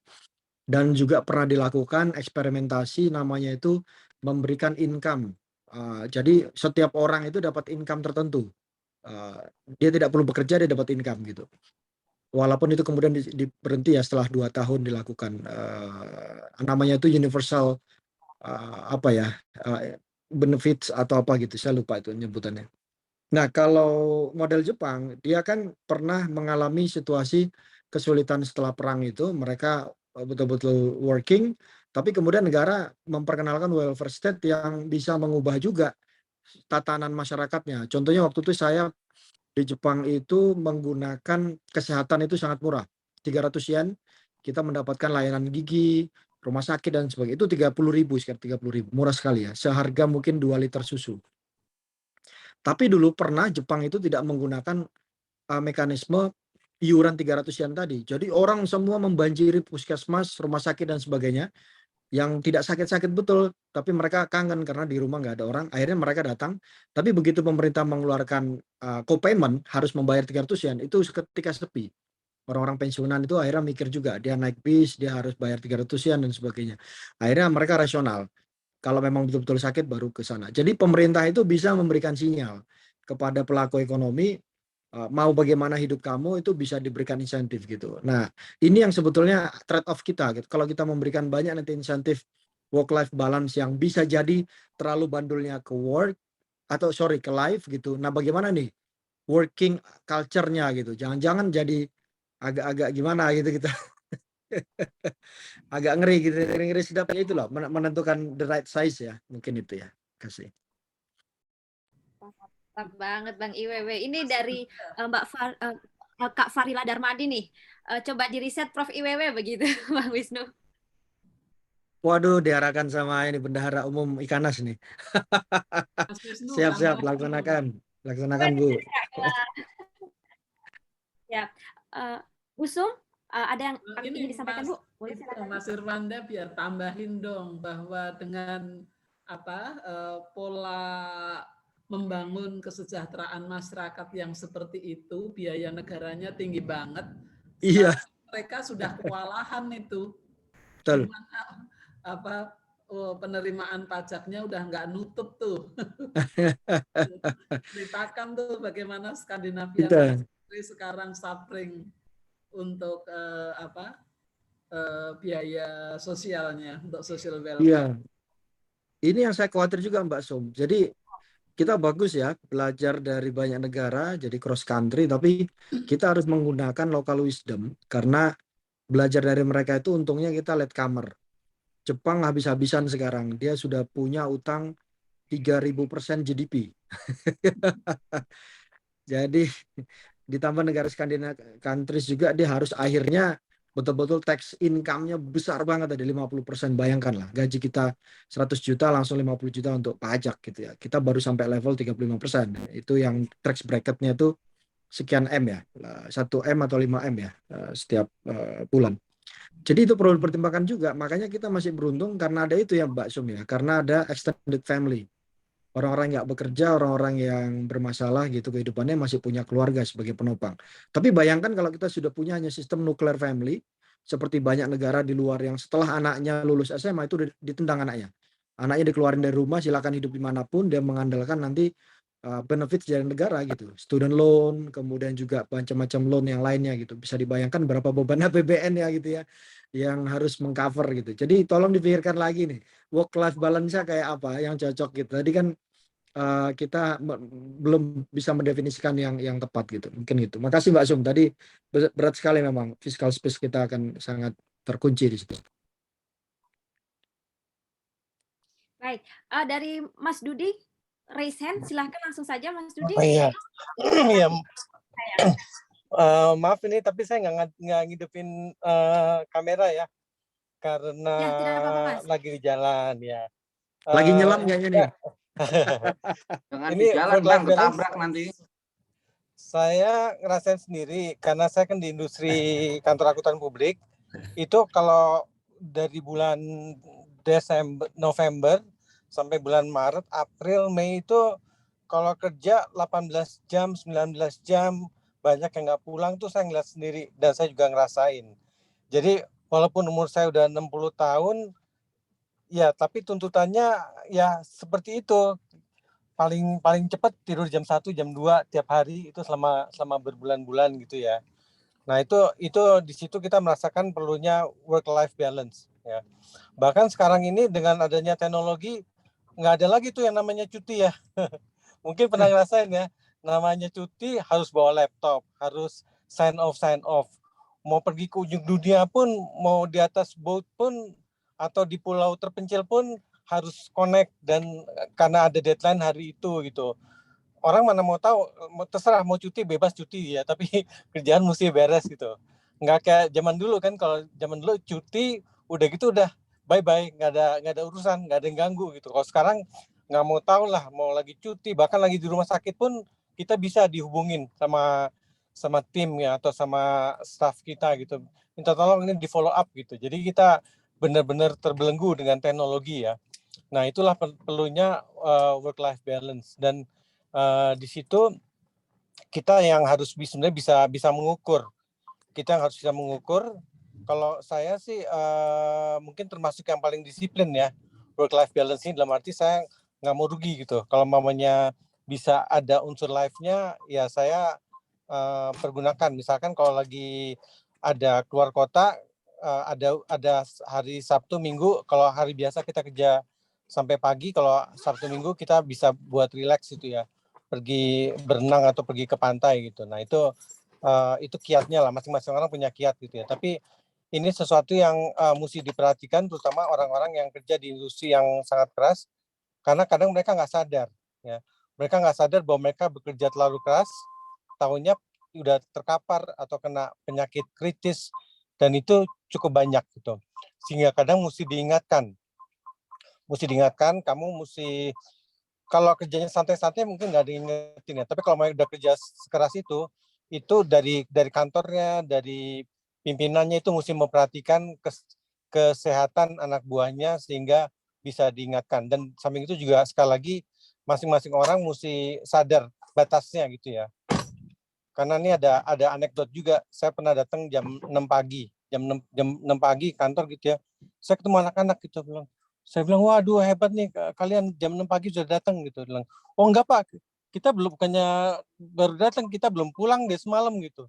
Dan itu selama berhari-hari. Ya jadi seperti itulah kalau ini pengalaman saya, sharing saya tentang work-life balance. Ya. Terima kasih atas kesempatannya Mbak Tika. Terima kasih banyak Mas Dudi. Ya, menarik ya Mas Dudi ya, bahwa kita juga kadang perlu partner untuk saling mengingatkan bahwa work life balance itu sangat penting. Nah, ini Mbak Dania sudah raise hand nih. Silakan Mbak. Izin ya Mas Mbak, adik-adik sekalian, ini karena dari tadi kayaknya temanya seru ya, work life balance, terus udah sampai Swedia juga kita membahas. Nah kebetulan tadi sore saya ada baca artikel, mungkin ini bisa insight ya buat Mas Mbak sekalian, bahwa tahun 2012, 20 Maret ditetapkan oleh PBB sebagai Hari Kebahagiaan Internasional.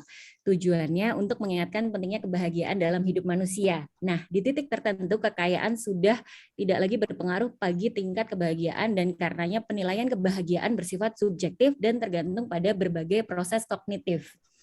Dalam psikologi, kebahagiaan dikenal dengan istilah subjective well-being.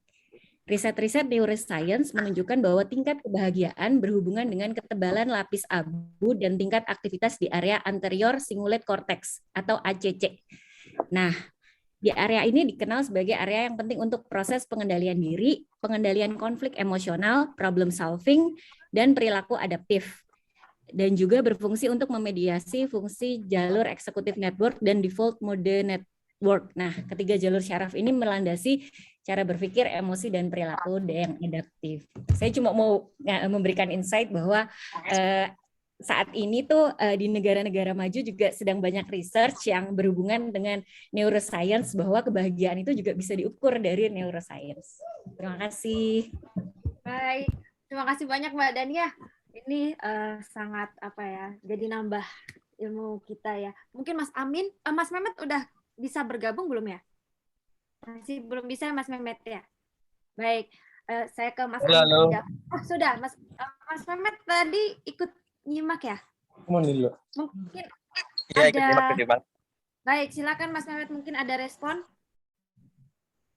Oh iya, mungkin saya nggak di bagian yang, kalau misalkan bagian yang secara teoritis mungkin abang sama kakak sudah luar biasa lah.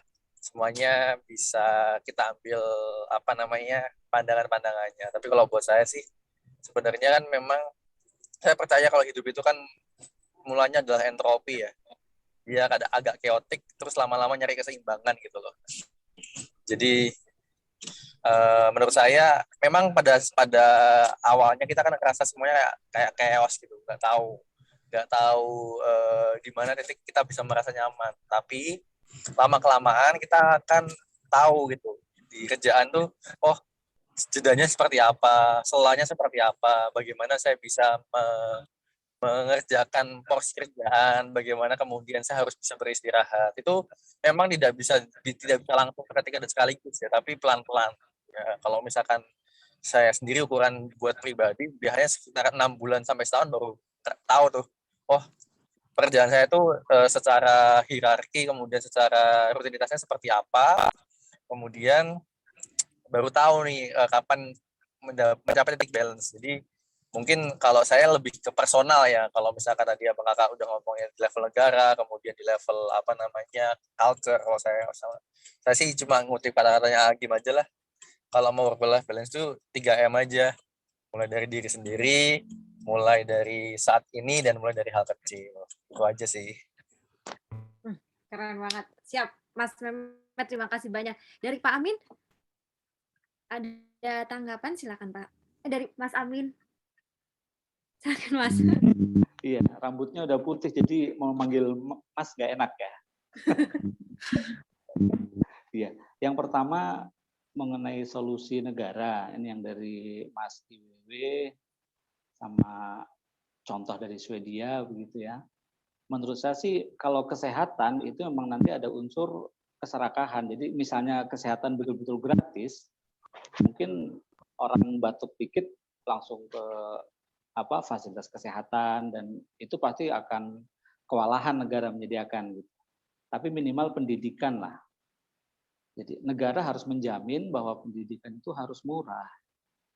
Kalau pendidikan murah, otomatis anak-anak nggak perlu berebut masuk STAN gitu ya, karena di mana-mana juga murah gitu kan. Kemudian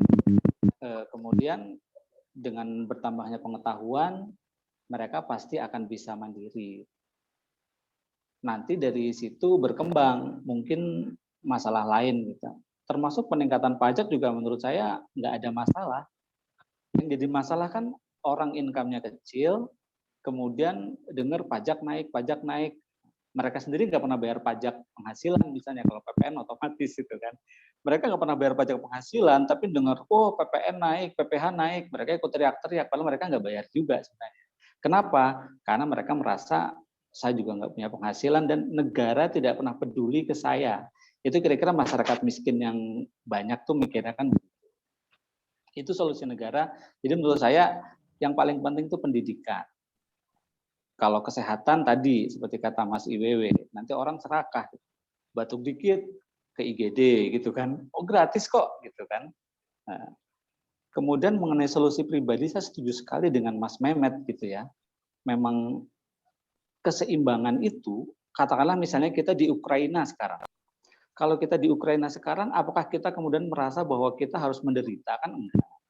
Kita harus tetap bahagia di segala kondisi. Katanya apa? Life is beautiful itu ya. Meskipun lagi di camp tahanan juga tetap harus bahagia. Dan itu seperti kata Mas Mehmet tadi, sumbernya itu dari dalam. Sehingga kalau secara pribadi, ya saya juga ke keluarga menanamkan apa-apa itu tergantung sudut pandang kita sebenarnya.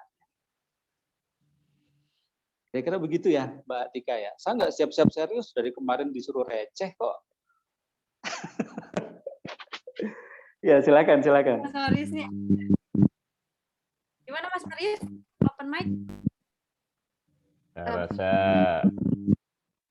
supaya work-life balance. Jangan biasakan semuanya tuntas dalam satu malam. Tadi kan sudah di awal, jadi kita harus tutup acara kita. Namun Tika, ini ada satu peribahasa ya, yang bagus ya, yang kaitannya dengan tema malam ini. Seorang kopral itu rela kehilangan nyawanya demi menjadi jenderal. Tapi seorang jenderal rela kehilangan kejendralannya demi kesehatannya atau demi nyawanya. Nah itu hati-hati, Kohuda, jangan terlalu serius itu. Nanti bisa kehilangan kejendralannya hanya demi kesehatan. Udah bintang 2 kebetulan, Bang. Oh, Polsus. siap. Oke, Sarah, kita tutup. Saya rasa udah 9:30 ya. Silakan Sarah. Ini terakhir loh ya. Habis ini kita nggak tahu diteruskan atau enggak, terserah rekan-rekan. Oke, siap Mas Kak Marius. Jadi hari ini adalah edisi terakhir Rolling Stone juga sebelum kita puasa dan belum ada keputusan untuk lanjut atau enggak ya Kak ya. Seperti itu. Untuk pembahasan hari ini menarik sekali tentang work-life balance. Yang seperti tadi Kak Mehmet bilang, work-life balance itu artinya cukup, tidak berlebihan. Terus tadi ada selipan juga bahwa ternyata negara itu juga berperan penting terhadap work-life balance yang dijalani oleh warga negaranya ya. Seperti tadi di Swedia, ternyata di sana work-life balance itu sudah berjalan dengan baik. Tapi kalau misalnya kita lihat sendiri di Indonesia, mungkin beberapa pegawai masih banyak yang belum bisa menjalankan work-life balance, termasuk saya sendiri. Oke. Untuk hari ini kita ada door prize juga ya Kak Tika ya? Betul, Sarah. Ya. Jadi tadi untuk door prize kali ini gimana Kak? Jadinya kita sudah berunding tadi ya. Mas Marius nih, Mas Marius katanya untuk nih keluarganya Mas Ervan karena tadi sudah share. Jadi nanti akan dikirimkan kopi ya. Nah, untuk ngopi-ngopi pagi supaya work-life balance-nya. Terima kasih. Kalau bahasanya di Swedia tadi apa hari Vika ini. itu ya. Halo Kak Oriza, terima kasih banyak tadi paparannya. Dapat kopi 1. Satu lagi, harus 2, Tika. Dari Mas Johan ada 2 nih. Makasih. Baik, jadi satu lagi, coba saya bisik-bisik sama Mas Marius. Ya terserah kamu lah. Itu kan semua keputusan ada di Tika kan. Wah, nanti kalau yang nggak dapat jangan gondok ya. Ya, tadi karena kata Sarah, Bang IWW juga sudah sharing. Nanti kopi juga akan dikirim ke Bang IWW ya. Selamat Bang IWW, terima kasih juga sudah Terima kasih. Selamat Bang IWW. Terima kasih. Terima kasih.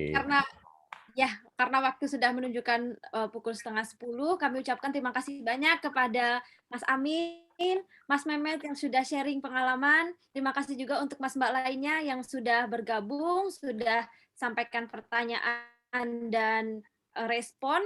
Sampai jumpa semoga Rolling Stone masih ada lagi ya nanti Mas Marius ya. Semoga acara ini selalu bermanfaat, silaturahmi antara alumni-alumni STAN lintas generasi semakin terjaga, dan kami juga mengucapkan selamat menyambut bulan Ramadan untuk semuanya. Sarah ada lagi yang ingin disampaikan? Sarah rasa itu aja, tapi harapan Sarah semoga Rolling Stone masih ada ke depannya, karena ini Sarah baru pertama kali, masih jadi yang terakhir gitu. Inginnya masih ada lagi ya. Topik milenial juga bisa, Sarah, dari kantor kamu, teman-teman di Bekasi. Iya, siap. Enggak mesti harus yang sukses juga. Yang bakal sukses juga boleh, gitu. Enggak mesti harus yang ini. Karena kemarin ada kritik gitu, kenapa kok yang sudah terkenal semuanya katanya. Ya enggak apa-apa kalau ada yang bersedia, bagus ya. Yang muda-muda, karena ini mau kita wariskan ke kalian loh. Ini nggak masuk teks amnesti saya loh, enggak loh ya. Nggak masuk dalam daftar aset Rolling Stone ini, enggak. Jadi buat kalian ya. Baik Bu Sum. Terima kasih. Nanti diganti kultum. Oh iya. Oh iya. Oh Ramadan iya, ya. Sekali lah ya. Sekali kultum. Biar kuat puasanya kan. Iya bagus tuh pas jelang pas sahur. Oh iya boleh. Yuk kita sahur ya. Iya. Daripada dengar dagelan kan. Betul, betul. Ini izin saya tutup dulu. Ya. Kemudian nanti bisa ngobrol seperti biasa ya Mas Maris ya. Saya Tika dan Sarah pamit undur diri. Wassalamualaikum warahmatullahi wabarakatuh. Terima kasih banyak Mas Mbak. Terima kasih. Terima kasih, salam sehat semua. Terima kasih Mas Ervan sharingnya. Terima kasih semuanya. Biasa. Izin live ya. Ya.